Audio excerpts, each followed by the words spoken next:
할렐루야. 오늘 저희들이 함께 읽으신 사도행전 19장 1절에서부터 7절까지의 말씀을 가지고 사도행전 강의 70번째 시간, 너희가 믿을 때에 성령을 받았느냐? 라는 제목을 가지고 함께 은혜를 나누겠습니다.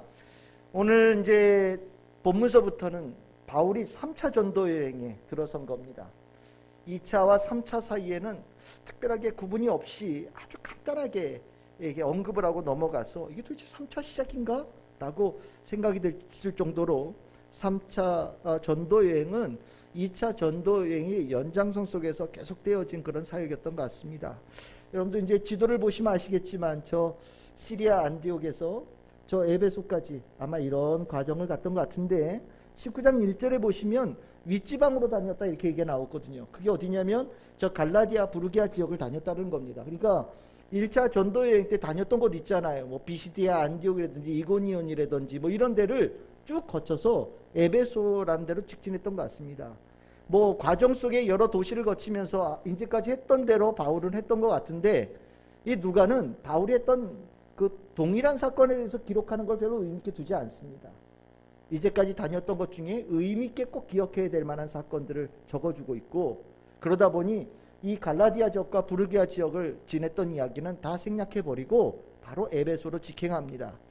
에베소, 우리 잘 아시다시피 사도행전 18장 21절에 바울이 에베소를 떠나면서 얘기를 했었죠.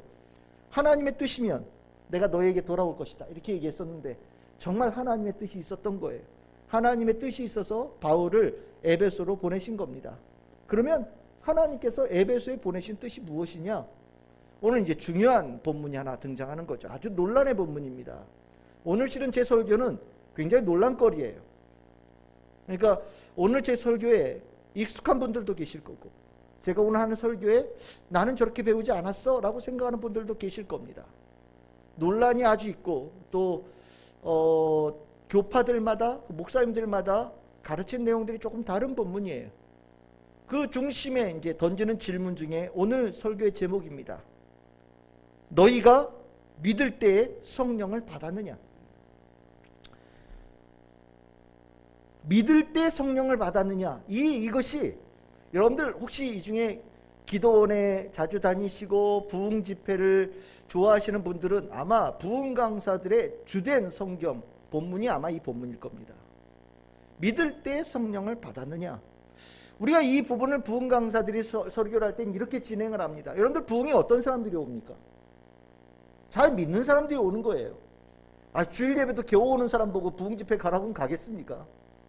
정말 뜨거운 열심이 있는 사람들, 더 잘 믿어보겠다라는 생각을 가진 사람들도 성령의 뜨거움을 가지고 내가 살아가겠다는 결단을 가진 사람들이 그 멀리 기도원까지 짐 싸들고 가서 몇 박 며칠을 있으려고 가는 거예요. 그러니까 거기는 정말 이 땅에서 가장 뜨거운 사람들이 모여있는 곳이에요. 그럼 목사님들이 가서 그 성도들에게 무슨 설교를 하겠어요? 이미 잘 믿고 있는 성도들인데. 근데 이 본문에서 목사님들이 설교할 주제를 찾는 거예요. 너희들이 다 믿는 사람인 건 내가 알겠는데, 성도님들이요, 여러분들은 다 믿는 성도들인데 성도가 다 같은 성도가 아니다. 믿는다고 다 믿는 성도가 아니다. 그럼 뭐가 있느냐? 봐라, 너희가 믿을 때에 성령을 받았느냐? 라고 얘기하지 않느냐. 믿고 난 다음에 성령의 임재를 경험해야 비로소 제대로 된 신앙인이 되는 거다 라고 얘기를 해요. 만약에 성령 세례, 내가 성령의 충만함이라는 것을 확신하지 못한다면 그건 반쪽짜리 성도밖에 안 되는 거다. 그러면 왜 믿었을 때 성령을 그렇게 충만함을 받지 못했느냐? 간구하지 않아서다. 뜨겁게 원하지 않아서 성령께서 역사하지 않으신 거다. 물 세례로 끝나면 안 된다. 물 세례를 받고 난 다음에 반드시 성령 세례를 받아야 된다.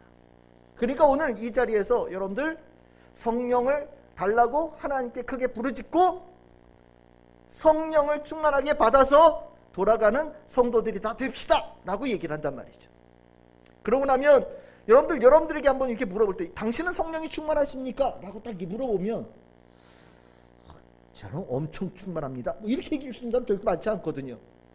예?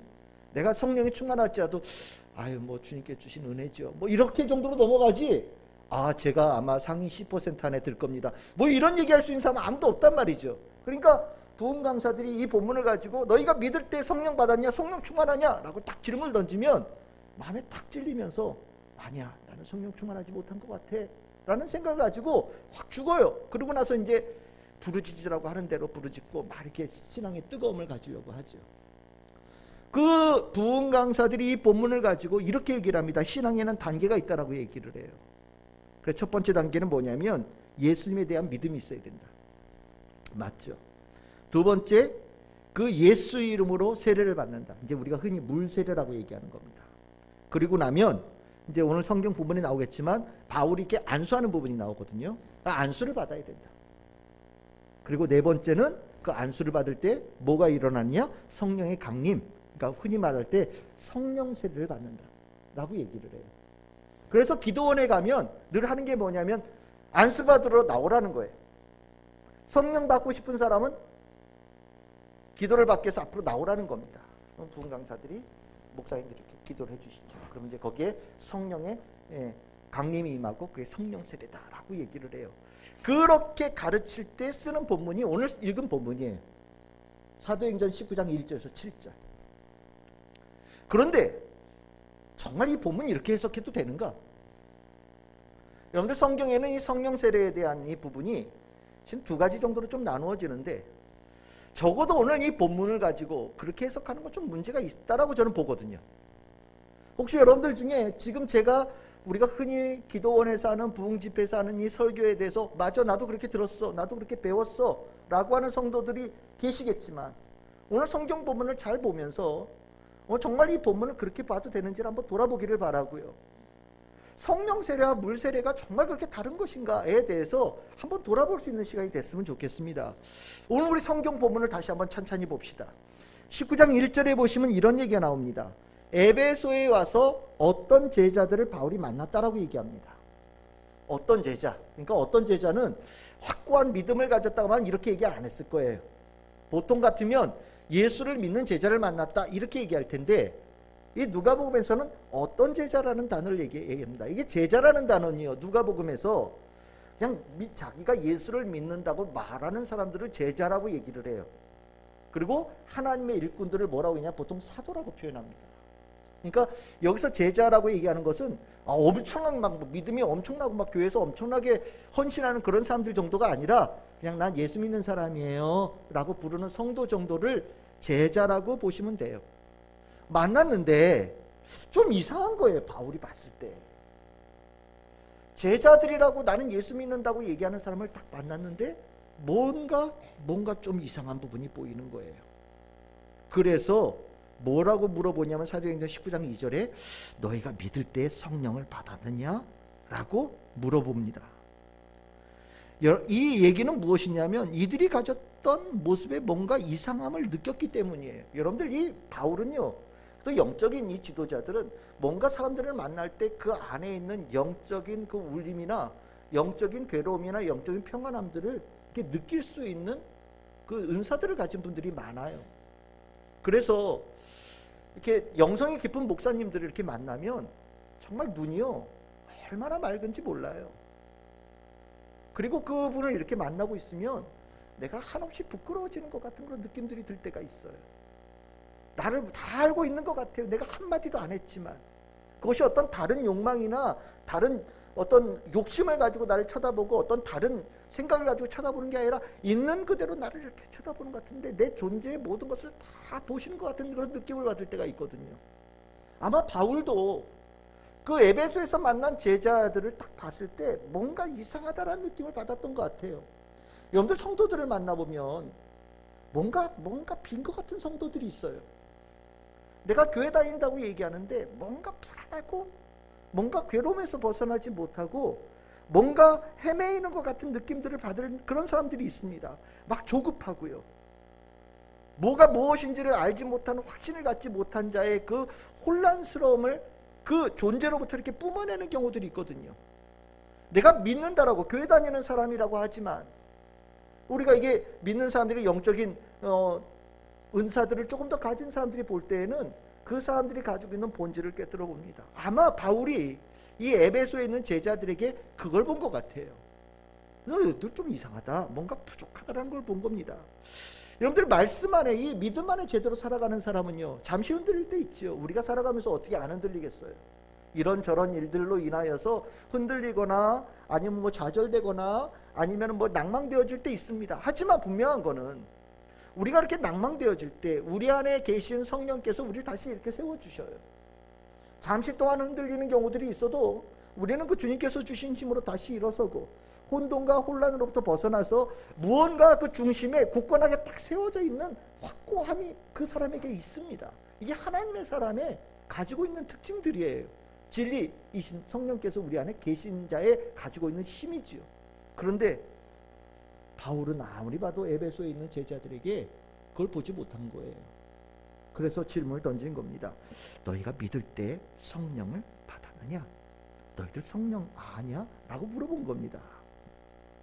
그랬더니 여기에 대한 답이 바로 나오죠. 19장 2절에 이렇게 얘기합니다. 아닙니다. 우리는 성령이 계시다는 것도 들어본 적이 없습니다. 예, 참 굉장히 재밌는 얘기예요. 이 얘기가 어떤 얘기냐면 성령을 받았느냐라고 물어봤는데 받았습니다, 안 받았습니다 이렇게 표현하지 않잖아요. 뭐라고 얘기합니까? 들어본 적도 없어요. 나는 그런 게 있다라는 얘기를 들어본 적도 없습니다 라고 대답을 합니다. 여러분들, 이 성령을 들어본 적도 없다라는 얘기가 무엇을 의미하는 것이겠습니까? 성령에 대해서 내가 한 번도 들어본 적이 없다라고 하는 얘기는요, 다른 말로 표현하면 예수를 전혀 모른다라는 것과 똑같은 말이에요. 왜 그러냐면 여러분들, 예수님께서 자신과 성령님을 아주 깊은 연관성 속에 있는 분이라고 자신을 분명하게 표현하셨거든요. 신약 성경에서의 성령은요, 예수님의 사역과 연결되어지는 아주 밀접한 관계를 가진 존재로 등장을 합니다. 요한복음 14장 16절에 이렇게 표현하고 계시죠. 내가 아버지께 구하겠다. 예수님께서 아버지 하나님께 구하겠다는 거예요. 뭐라고요? 다른 보혜사를 너희에게 보내달라고 내가 부탁할 거다. 그리고 내가 부탁한 그 성령이 너희들과 함께 할 수 있도록 내가 도와주겠다라고 예수님께서 말씀하셔요. 성령이 우리에게 오실 때 누구 부탁받고 왔다는 겁니까? 예수님의 부탁을 받고 오셨다라는 거예요. 예수님의 명령과 예수님의 권위와 예수님의 보내심을 받고 우리에게 왔다라고 분명히 얘기하고 있습니다. 예수님과 성령님은 하나예요. 요한복음 14장 26절에 이렇게 얘기하십니다. 보혜사 성령님은 누구냐? 곧 아버지께서 내 이름으로 보내실 성령이다. 이 성령께서 오실 때 그 성령님은 누구 이름으로 오시는 분이시냐?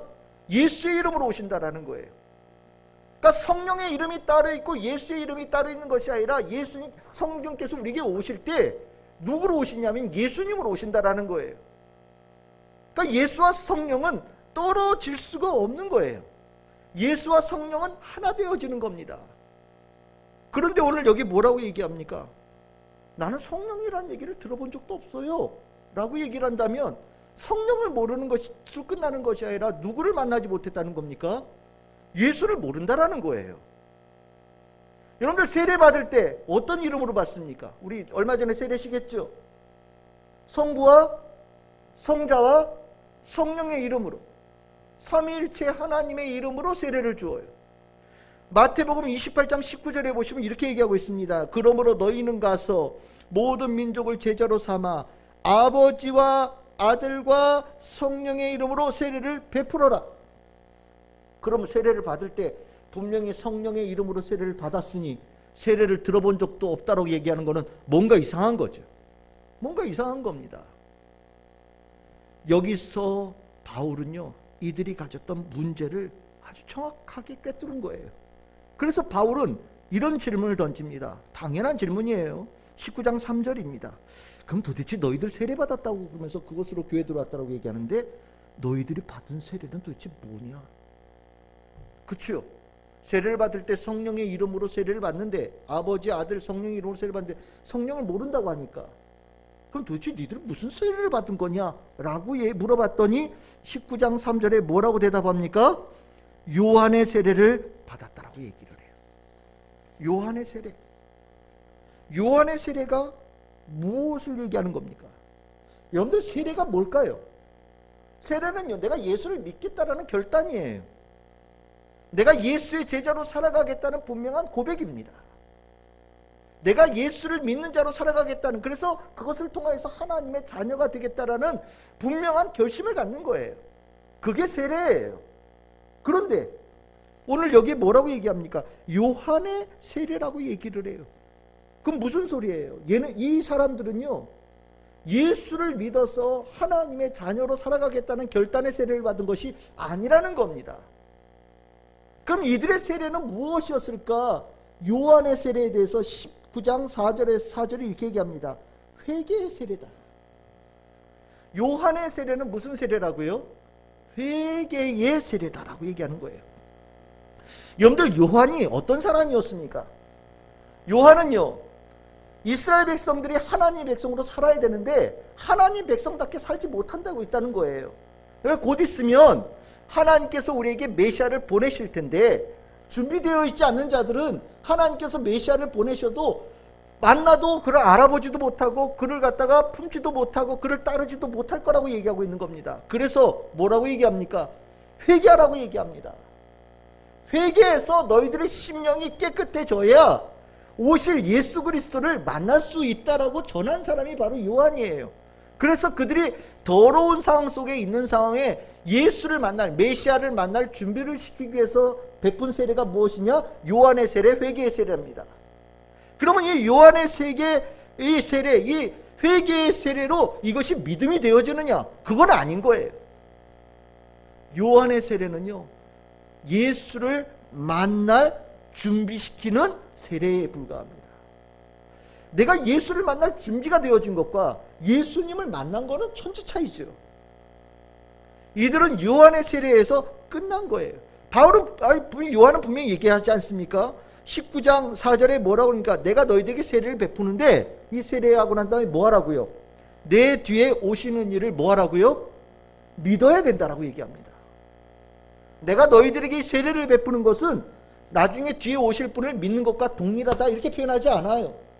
내가 너희들에게 세례를 베푸는데 이 세례를 받고 내 뒤에 오실 그를 믿을 수 있는 준비되어진 자가 되어야 된다고 얘기하고 있는 거예요.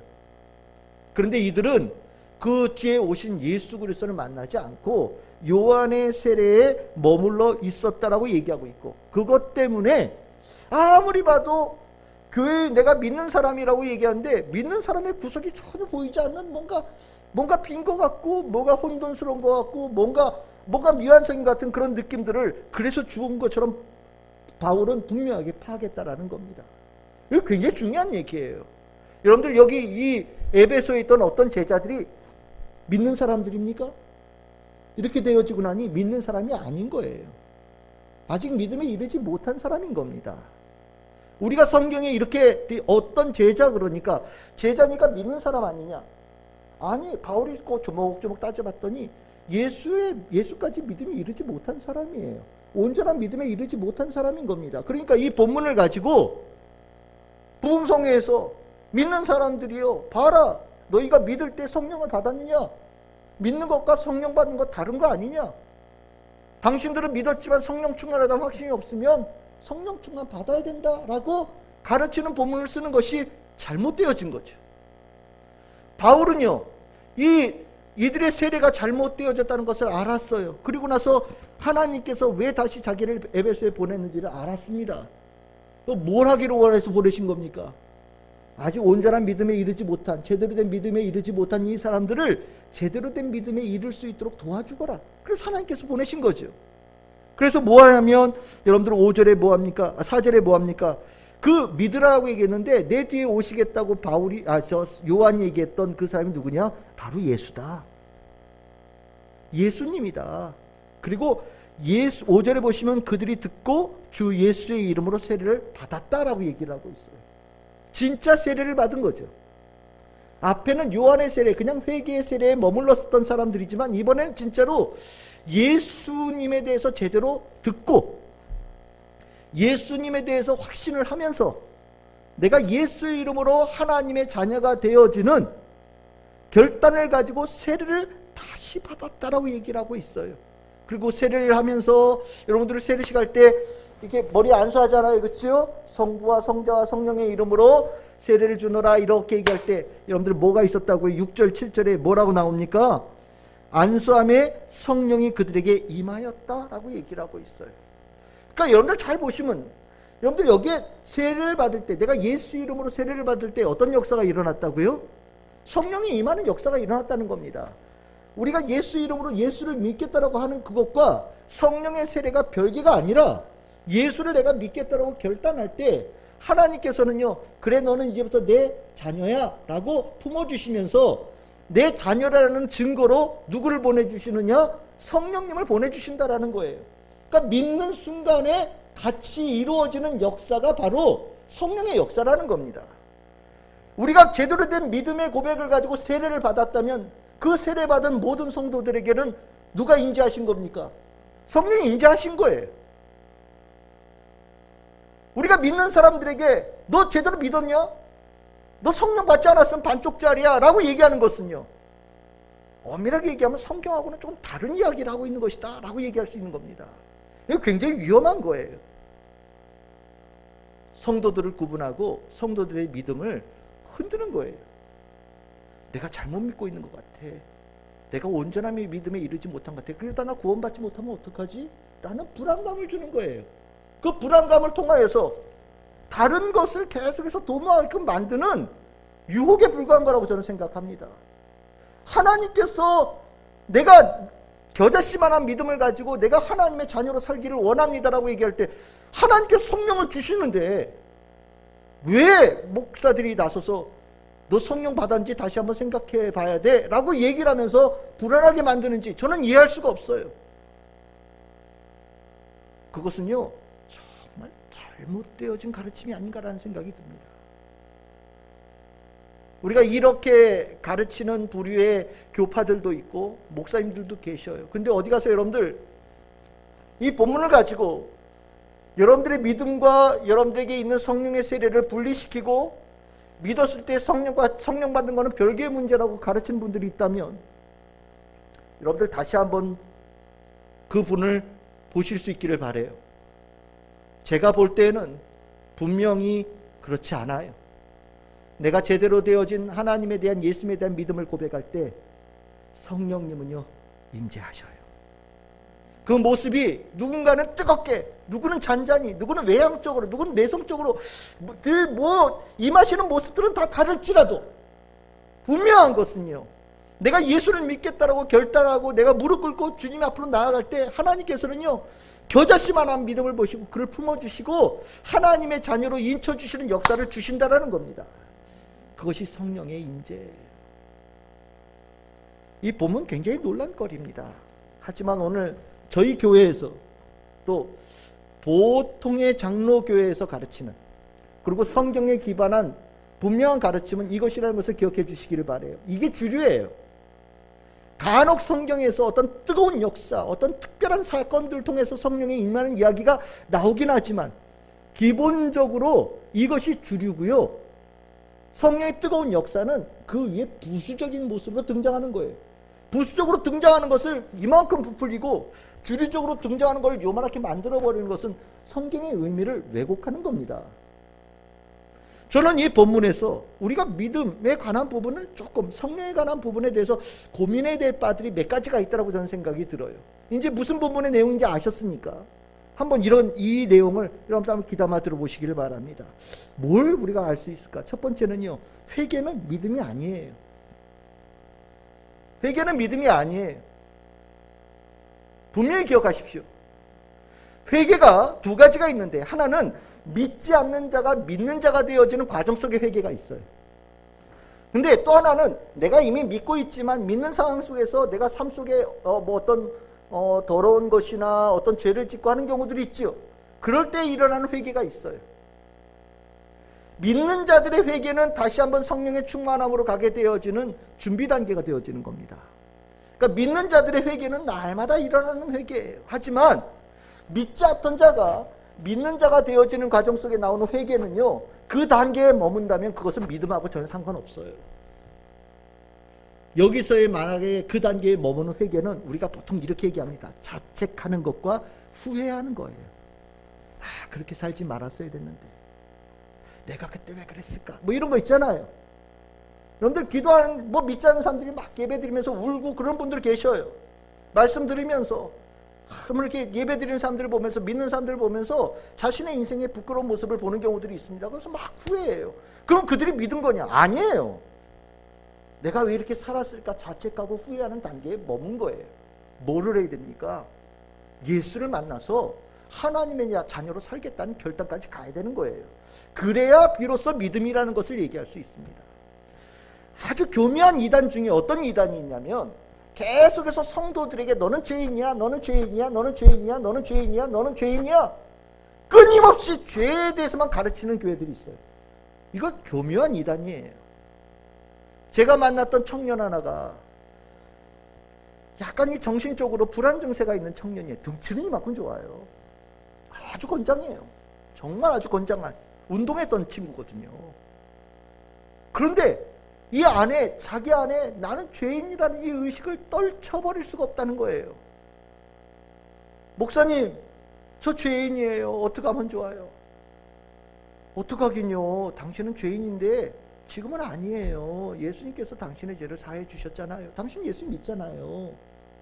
맞아요. 그런데요, 저는 성경 읽을 때마다 내가 죄인이라는 게 자꾸 느껴지고요. 목사님 저보고 계속해서 죄인이라고 얘기를 해요.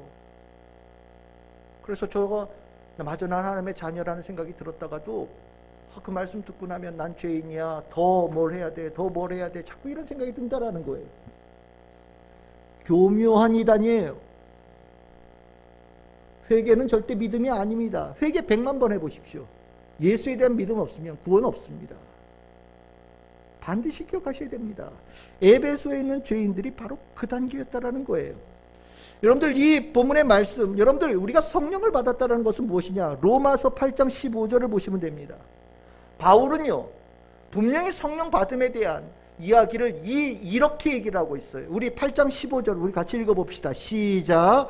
너희는 다시 무서워하는 종의 영을 받지 아니하고 양자의 영을 받았으므로 우리가 아빠 아버지라고 부르짖느니라. 아멘. 바울은 분명히 얘기를 해요. 성령을 받는다는 게 무엇이냐? 어떤 특별한 능력이 아니라 내가 하나님의 자녀가 되어졌다라는 존재의 증명이다. 내가 예수를 믿음을 통하여서 하나님의 자녀가 되어졌다라고 내가 되어질 때, 봐줘, 너는 내 자녀야 라고 도장 찍어주시는 것이 성령의 임재다라고 얘기를 합니다. 그래서 성령을 뭐라고 표현하느냐? 양자의 영이다라고 얘기를 해요. 양자의 영은 내가 하나님 아버지의 자녀가 되어졌다라는 것을 확증하는 영이다라는 뜻에서 양자의 영이라고 얘기하는 겁니다. 우리는 죄인 맞아요. 하지만 우리가 예수를 믿음을 통하여서 우리의 죄는 예수님의 십자가에 달리신 고통과 죄사함을 통해서 우리는 자유케 되어진 자들이에요. 전에는 내가 악한 영의 종의 영에 매여 있는 자로 살았지만 이제는 내가 예수 그리스도를 믿음으로 고백함을 통하여서 우리는 하나님의 자녀가 되어진 자들이에요. 여러분들에게 있는 믿음은 회개를 넘어서서 예수 그리스도를 제대로 고백할 수 있는 신앙이 이 올라선 성도라는 것을 분명히 아시기를 바랍니다. 누군가 여러분들에게 너는 회개해야 돼, 너는 회개해야 돼, 너는 회개해야 돼 라고 얘기를 한다면, 여러분들 안에 내가 예수에 대한 믿음이 있는지를 다시 한번 확인해 보시고, 내가 예수에 대한 믿음을 확신하고 있다면 너는 죄인이라고 하는 이 말을 내가 잘못되어진 부분을 고치는 부분으로 생각하시고 나아가면 좋겠어요. 그것은요, 여러분들의 삶을 무너뜨리거나 여러분들의 삶을 침몰시키는 그런 뉘앙스의 죄가 아니라는 것을 분명히 기억하셔야 됩니다. 회개는 믿음이 아니에요. 진짜 믿음은 예수 그리스도를 내 주님으로 고백하는 것이 진짜 믿음입니다. 두 번째로 우리가 또 보아야 될 것은 무엇이냐면, 이것도 중요한 얘기입니다. 아까 했던 얘기지만 예수가 사라진 성령은 참된 믿음이 아니에요. 예수가 사라진 성령에 대한 강조는 참된 믿음이 아닙니다. 기억하십시오. 왜 이런 얘기를 하느냐? 여러분들 요즘에 이 트렌드 중에 하나가 뭐냐면, 아마 이런 얘기들, 아까 제가 부흥사들 했던 얘기들, 이런 얘기들을 쭉 하면서 이런 얘기 들어보셨을 거예요. 지금은 성령의 시대다. 아마 이런 얘기 들어보셨을 거예요. 지금은 성령의 시대다. 옛날에는 성부의 시대, 예수님께서 된 성자의 시대, 지금은 성령의 시대다. 이 얘기는요, 교묘한 이단이에요. 교묘한 이단이에요. 성부, 성자, 성령은 구분되어질 수가 없어요. 바울은 분명히 얘기합니다. 에베소서 4장 4절에서 5절. 하나다 하나다 하나다 하나다 하면서 뭐라고 합니까? 주도 한 분이요 믿음도 하나고 세례도 하나다. 뭐라고 얘기합니까? 하나예요. 하나를 자꾸 세 개로 쪼개려고 하는 것, 구분 지으려고 하는 그것은요, 하나님이 우리에게 분명히 가르쳐 주신 그 진리를 우리가 훼손시키는 거예요. 우리가 요즘에 성령의 시대라고 얘기를 하면서 이렇게 얘기합니다. 성령만 가르치는 거예요. 성령만. 성령의 역사하심, 성령의 힘, 성령의 능력, 성령의 놀라운 인도하심에 대해서만 가르치는 거예요. 그러면서 목사들 성령의 충만, 아까 얘기했던 물세례 빵, 성령의 세례를 받아야 진짜 목사. 성령께서 오시는 이들은 특별하게 선택되어진 사람들. 그래서 이제는 목사가 다 같은 목사가 아니라 특별하게 구분되어진 목사가 있다. 이걸 뭐라고 표현하냐? 이게 사도잖아요, 그렇죠? 그러니까 뭐라고 하냐면 새로운 사도다. 그래서 신사도다. 왜 신사도 운동이라는 게 있어요. 자기네들끼리 서로 인증해줘요. 내가 들었어요. 하나님께서 저 목사는 내가 세운 종이다. 목사들끼리 서로 인정해줘요. 저분은 신사도예요. 또 그 얘기를 들은 목사가 저분이야말로 신사도입니다. 자기네들끼리 서로 자기네들끼리 인정을 해요. 그러면서 이 교회는요, 말씀보다 훨씬 더 중요하게 생각해요. 성령의 임재를 느끼게 되니까 기도에 온전히 전념해요. 정말 온전히. 모든 설교의 내용이 성령의 역사예요. 성령. 오늘 이 자리에 성령의 역사가 일어날 줄 믿습니다. 치료가 일어날 줄 믿습니다. 회복될 줄 믿습니다. 성령의 놀라운 축복들을 모두가 누릴 수 있을 줄 믿습니다. 성령 얘기만 주구장창 처부터 끝까지 하는 거예요. 성령이 하나님 맞죠. 하지만 성령은요, 반드시 예수 그리스도와 연결되어 있을 때 비로소 성령이 올바른 성령이라는 것을 증명되어질 수 있다는 것을 기억하셔야 됩니다. 정말이에요. 예수와 떨어진 성령은 엄밀하게 얘기하면 성령이라고 얘기할 수 없어요. 여러분들 아까 바울 질문 다시 봅시다. 너희들 성령을 받았느냐? 그랬더니 뭐라고 그랬습니까? 성령을 들어본 적도 없어요? 이렇게 얘기를 합니다. 그러면 여러분들 같으면 성령을 받았느냐라고 물어봤는데 이 사람들이 성령을 들어본 적이 없다라고 얘기하면 여러분들 무엇을 가르칠 것 같습니까? 성령을 가르칠 것 같죠. 성령은 말이야, 이런 분이고 이런 분이고 저런 분이고 성령에 대해서 가르칠 것 같아요. 그렇죠? 근데 바울은요, 성령을 받았느냐? 성령 들어본 적도 없는데요. 그런데 누굴 가르치냐? 예수를 가르쳐요. 이거 굉장히 중요한 포인트예요. 성령을 들어본 적도 없다고 얘기하는데 성령을 가르치는 것이 아니라 예수를 가르쳐요. 19장 4절에 나오잖아요. 내 뒤에 오시는 이를 믿으라. 세례 요한이 얘기했다. 그분이 누구라고요? 예수다. 성령 모른다고 하는 사람에게 예수를 가르쳤다는 얘기는 무엇이냐? 성령님은요, 예수를 믿는 자에게, 바르게 믿는 자에게 주시는 선물이기 때문입니다. 예수와 분리되어진 성령은 의미가 없어요. 여러분들 갈라디아서 3장 2절 그리고 5절에 보시면 이런 얘기를 합니다. 너희가 성령을 받은 것이 율법의 행위냐 믿음으로냐. 5절에 보시면 너에게 성령을 주시고 너희 가운데 능력을 행하시는 일이 율법의 행위에서 나온 것이냐 아니면 듣고 믿음에서냐 이렇게 물어봅니다. 성령을 받은 것이 어디에서 나온 거라고요? 이렇게 따지면 여러분들 뭐라고 대답하시겠어요? 믿음에서 나옵니다 라고 얘기할 거예요. 성령을 받은 것. 그럼 무엇에 대한 믿음입니까? 바로 예수에 대한 믿음이에요. 예수에 대한 믿음을 가질 때 비록 성령이 우리에게 선물로 오시는 거예요. 우리가 예수에 대한 바른 믿음을 가질 때 하나님께서 우리에게 성령을 선물로 주시는 거예요. 반드시 기억하셔야 돼요. 예수에 대한 믿음이 희박해지면 성령의 역사도 끈떨어진 연처럼 이상한 데로 날아가기 시작하는 겁니다. 성령 그 자체가 독립적이 되어지고 나면 그거는 참된 믿음하고는 거리가 멀어진다는 것을 반드시 기억하셔야 돼요. 그래서 예수님께서는 이렇게 말씀하십니다. 요한복음 15장 26절입니다. 내가 아버지께로부터 너희에게 보낼 보혜사. 예수님이 하신 말씀 늘 똑같아요. 내가 하나님께 가서 부탁할 거야. 그리고 내 이름으로 보낼 보혜사가 있을 거야. 그분은 오셔서 뭘 하시느냐? 나를 증언할 것이다. 예수를 증언할 것이다. 이렇게 얘기합니다. 성령은 예수의 사역과 일치되어져 있다는 것. 우리가 성령의 뜨거운 역사심에 대해서 아무리 강조할지라도 더 굳건하게 우리가 서야 될 것은 그 중심에 예수가 항상 분명하게 서 있어야 된다는 것은 여러분들 분명히 기억하셔야 됩니다. 예수를 모르는, 예수를 믿지 않는 기독교의 신앙은 다 가짜예요. 구약 성경만 가지고 성경을 본다? 그것도 가짜죠. 그거 이단이에요. 신구약 성경 덮어놓고 성령만 얘기한다? 그거 가짜예요. 그거 이단이에요. 성경의 중심은 하나님, 그리고 하나님께서 우리에게 보내신 예수 그리스도. 우리는 예수 그리스도를 통하여서 하나님께로 나아갔고, 예수 그리스도를 통하여서 성령께서 우리에게 옵니다. 우리는 예수 그리스도를 통하여서 구원 얻는 유일한 이름을 가진 거예요. 여러분들의 믿음 안에는 예수가 분명히 서 있기를 바랍니다. 예수 없는 성령은 문제가 있는 거예요. 세 번째로, 우리 얘기를 통해서 우리가 알아야 될 건 무엇이냐? 우리는 성령에 대해서 얘기할 때 성령이 얼마나 대단한 분이냐? 성령을 통해서 우리가 무엇을 할 수 있느냐? 성령은 나를 얼마나 이뻐하시기를 성령을 주셨어? 이런 자부심을 갖게 만드는 것, 이게 중요하지 않아요. 성령에 대해서 생각하실 때, 만약에 여러분들이 믿으면서 성령을 받으셨잖아요. 그럼 여러분들 머릿속에 뭐가 있었냐? 성령이 나에게 왜 오셨을까? 하나님께서 나에게 성령을 왜 보내셨을까? 나에게 성령을 부어주셔서 나에게 이루고자 하신 것이 무엇일까를 머릿속에 분명히 기억하셔야 됩니다. 성령은요, 그냥 여동안이라는 사람, 아니면 나 개인을 멋지게 빛나 보이게 하려고 주시는 액세서리가 아니에요.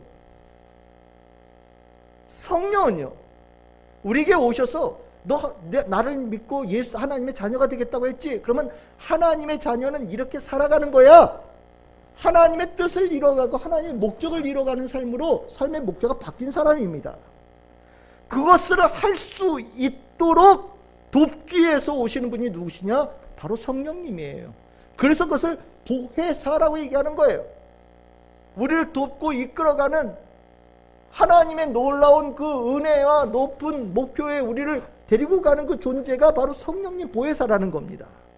그러니까 보혜사 성령님과 함께하는 사람은요, 어떤 일순간의 강한 능력, 어떤 체험을 자랑하는 것이 중요하지 않아요. 성령의 임재는요, 지금 과정이에요. 어떤 과정이에요. 무슨 과정이요? 열매를 맺게 만드는 존재로서 우리를 성장시키는 과정이에요. 성령님은요, 나의 선생님이에요. 성령님은요, 나를 지키시고 나를 이끌어 가시는 분이세요. 성령님은 나의 주인이십니다. 여러분들 처음에 예수를 믿었을 때 온전합니까? 갑자기 내가 예수 믿었다고 하면 갑자기 뿅 새로운 사람이 되어집니까? 성령이 임재했다. 우리가 예수를 믿을 때 성령이 임한다고 하시면 성령이 임했을 때 여러분들이 뭔가 완전히 그 순간부터 달라집니까? 그렇지 않죠. 그렇지 않아요. 우리가 예수를 믿겠다고 할 때 우리의 믿음은 조금만한 믿음이에요. 아주 유아기적인 믿음 아닙니까?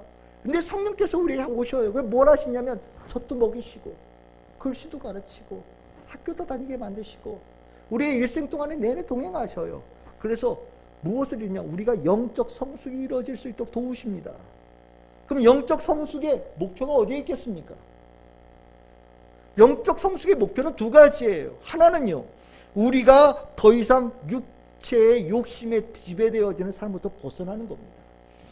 갈라디아서 5장 16절에 이렇게 얘기합니다. 내가 이르노니 너희는 성령을 따라 행하라. 그리하면 육체의 욕심을 이루지 아니하리라. 성령을 따라 행하라. 뭐 하라고요? 그러면 육체의 욕심을 이루지 않는다. 무슨 소리입니까? 성령을 따르지 않고 살면 무엇을 따라간다는 겁니까? 육체의 욕심을 따르는 인생이 된다는 거예요. 그럼 한마디로 망한 인생입니다. 망한 인생이라는 거예요. 육체의 욕심 따라서 평생을 살면 그 인생 최고로 망한 인생이에요. 근데 우리는 하나님의 자녀가 되어졌어요.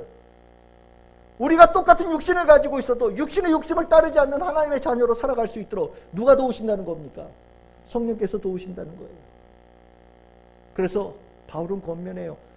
너희가 믿을 때 오신 그 성령님을 쫓아가. 거부하지 말고 그러고 쫓아가. 가르치는 거예요. 이게 목표예요. 또 하나의 목표는 무엇이겠습니까? 그렇게 되어지면 성숙되어지죠. 성숙되어지면 무엇을 해야 됩니까? 열매 맺는 삶을 살아야 되는 거예요. 우리가 열매 맺을 수 있는 자가 되어질 때까지 성령은 우리를 계속해서 도우셔요. 성령을 맺을 수 있는 그 다음에도 계속해서 더 풍성하게 도와가시는 분이 성령님이시라는 거예요. 그 열매가 무엇입니까? 복음 전하는 거죠. 우리가 얘기했던 사도행전 1장 8절 제일 유명한 구절이요. 같이 읽겠습니다. 시작. 오직 성령이 너희에게 임하시면 너희가 권능을 받고 예루살렘과 온 유대와 사마리아와 땅끝까지 이르러 내 증인이 되리라 하시니라. 아멘. 성령이 임하시면 예수의 증인이 되어집니다. 예수의 증인이 됐다는 얘기가 무슨 소리입니까? 예수의 복음을 전하는 자가 된다는 거죠. 복음을 전해서 죽어가는 영혼을 살리는 거예요.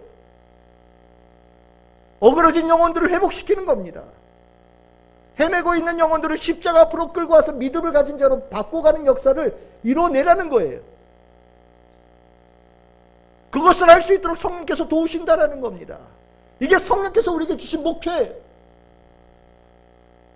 성령의 능력을 가지고 병 고치고, 성령의 능력을 가지고 예언하고, 성령의 능력을 가지고 뭔가 특별한 어떤 기술을 발휘하는 것이 만약에 목표가 되어진다면 그것은 이미 변질되어진 거예요. 성령은요, 특별합니다. 정말 성령님은 특별해요. 우리 안에 특별하게 임하셔요. 성령이 임하실 때 놀라운 역사가 일어납니다. 하지만 우리 안에 그 놀라운 역사를 이루어 주실 때 목표는 하나님의 영광을 위해서 사는 거예요. 삶의 목표가 나에게 왜 성령을 주는지 목표를 잃어버리지 않으면 그것을 끝까지 이뤄가서 하나님께서 우리에게 계획하신 영광스러움을 우리가 맺을 수 있어요.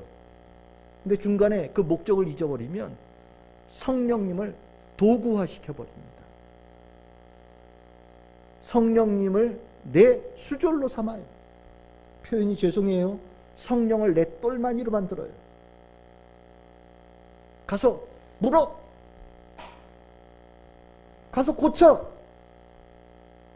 가서 뒤집어놔. 마치 내가 성령을 부리는 자처럼 사기가 올라서게 되어집니다. 성령은 그런 분이 아니에요.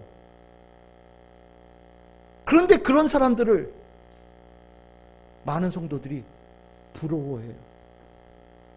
대단한 분이시네. 대단하긴 뭘 대단해요. 아무것도 아니에요. 하나님보다 위에 있겠다고 올라선 자는요, 멸망의 자식밖에 되지 않는 거예요. 여러분들에게 다 성령을 주셨어요. 정말 엄청난 거예요. 근데 여러분들에게 성령을 주신 목적이 있어요. 그 목적을 잊어버리면 안 됩니다. 목적을 잘 간직하고 끝까지 그 목적을 향해서 성령과 동행하는 자가 되어질 때 복된 성도가 되는 거예요. 오늘 이 본문은 정말 논란의 본문이에요. 참 설교하기 껄끄러워요. 쉽게 설교할 수 있어요. 아까 얘기했던 그 부흥사들의 설교의 스타일로 하면 더없이 쉽게 설교할 수 있어요. 근데 저는 제가 가진 믿음 가지고는 난 도대체 그렇게 설교 못하겠어요. 제가 기도원을 왜 싫어합니까? 바로 이것 때문이에요. 이거는 성경하고 위배된 얘기들을 너무 많이 해요. 아주 부흥사들 얘기하는 거 보면 간단합니다. 나머지 얘기들은 다 우스갯소리로 채우고 이상한 거 하면서 채워서 그렇지 내용으로 따지면 10분이면 끝나요. 성경을 제대로 한 번이라도 봤는지. 그래서 기도원 싫어해요. 부흥사 싫어해요. 제 제자들 중에도 부흥사들 많이 있는데 나 부흥사 싫어해요. 하나님께서 우리에게 원하시는 사람은요, 하나님께 성령께서 이끄시는 사람이지 성령을 부리는 사람이 아니에요. 여러분들 이 본문, 누군가 이 본문을 가지고 여러분들에게 가지고 있는 믿음을 흔들려고 할 때 귀 막아버리십시오. 안 듣는 게 낫습니다. 제가 오늘 전해드린 이 말씀이 그러면 당신 얘기한 것만 정답이냐? 그렇게 얘기할 수는 없겠죠. 하지만 정답에 저는 가깝다고 생각이 들어요. 그리고 왜 그렇게 확신하냐? 성경에 기반되어져서 말씀드린 겁니다. 우리는 성령의 사람들입니다. 왜요? 우리는 예수를 믿는 사람들이기 때문이에요. 만약 여러분들 성령님 모르십니까? 그럼 여러분들이 예수를 믿지 못하는 자예요. 예수를 믿었다고 얘기하는 사람은 그렇게 살지 않아요. 누군가 여러분들에게 당신의 인생의 목표가 뭡니까? 라고 물어볼 때 여러분들 당당하게 얘기할 수 있기를 바랍니다. 하나님의 영광을 드러내서 사는 삶입니다. 하나님께서 나에게 맡기신 사명을 감당하는 삶입니다. 열매 맺는 삶, 영혼 구원을 맺는 삶, 내 인생의 목표입니다. 당당하게 얘기할 수 있어야 됩니다. 왜요? 우리는 성령이 충만한 사람이니까요. 우리 참 즐거운 게 성도들은 그런 성도가 되어줘서 그런 성도의 삶을 통해 하루하루 하나님께서 기뻐하시는 복된 성도의 삶이 다 되시기를 주님의 이름으로 축원합니다.